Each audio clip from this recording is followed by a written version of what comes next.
DPA news Marathi, शोध सत्य बातमीचा।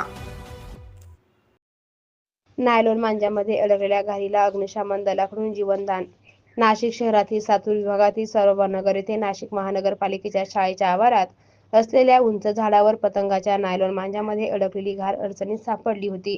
घटनेची माहिती मिळताच सातपूर अग्निशमन दलाने तात्काळ घटनास्थळी धाव घेतली।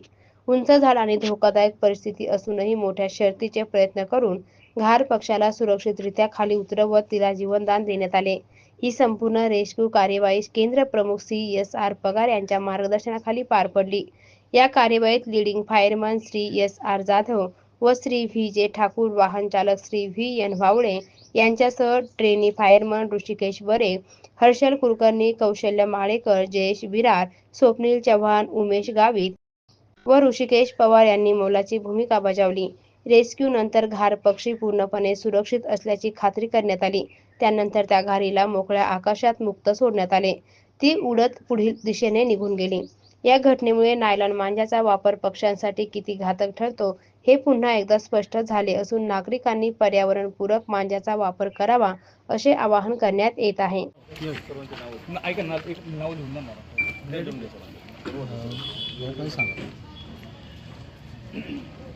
आज दुपारी सातपूर येथे मनपा शाळा येथे एक उडणारा पक्षी घार हा उंच या झाडाला अटकलेला होता। तिथल्या स्थानिक वॉचमॅन मोरे काका आणि नगर मनपा कर्मचारी गावित गणपत यांनी अग्निशामक दलाला माहिती दिली फोनद्वारे आणि घटनास्थळी अग्निशामक दलातील कर्मचारी व अधिकारी येऊन त्या घारीला सुटका केली आणि ते जीवदान दिले आहे आणि नागरिकांना समाधान व्यक्त करत आहे। स्थानिक नागरिक घारीची और त्या पक्षाची सुटका झाल्यामुळे तर एक समाधान व्यक्त करत आहे, पक्षाला जीवदान भेटलं। पण जनतेला सांगायचं आहे किंवा प्रशासन सांगायचं आहे का, नायलॉन मांजाला बंदी असताना देखील तरी पण छुप्या पद्धतीने हा मांजाचा वापर त्याच्यात पक्ष्यांचा और मानवाचा पण जीव धोक्यात आहे। तर ह्या बंदीवर योग्य ती कारवाई झाली पाहिजे आणि जीव वाचला पाहिजे। 9:15 दरम्यान आम्हाला कॉल दिला की सौरबाबा नगर शाळा क्रमांक मनपा शाळा क्रमांक 2526 या ठिकाणी एका झाडावर एक पक्षी अडकलेला आहे, घार नावाचा पक्षी। तर ती अगदी उंचावर होता, आम्हाला त्याच्या लॅडरवर काही पोचत नव्हती वरती। शेवटी मी कर्मचाऱ्यांना वरती चढवलं थोडंसं आणि तिथून आकडीच्या साहाय्याने मोठा बांबूचे एक्सटेन्शन करून तिला वाचवण्यात यश मिळालं। तिला जेव्हा आम्ही तिला खाली काढलं पण ती तेव्हाच उडून वरती आकाशामध्ये तिने आणि आता ती सुटका करून दिली। शर्तीचे प्रयत्न करत ही घार आपण तिला जीवनदान दिलं, स्वतःचा जीव धोक्यात घालून, काय सांगणार?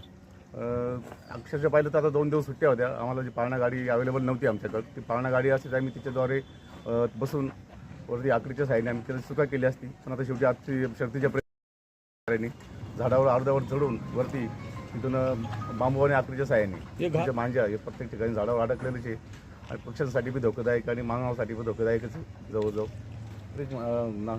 नायलॉन मांजाला बंदी आहेच, पण मग ते छुप्या पद्धतीने विक्री होतेच आहे, ती काही सापडले जात नाही कोण विक्री करतं, लोक खरेदी करतात। DPA न्यूज साठी प्रतिनिधी राजेश काळे, सातपूर। ताज्या घडामोडी व अपडेट जाणून घेण्यासाठी आताच DPA न्यूज चॅनलला सबस्क्राईब करा आणि बेल आयकॉन क्लिक करायला विसरू नका।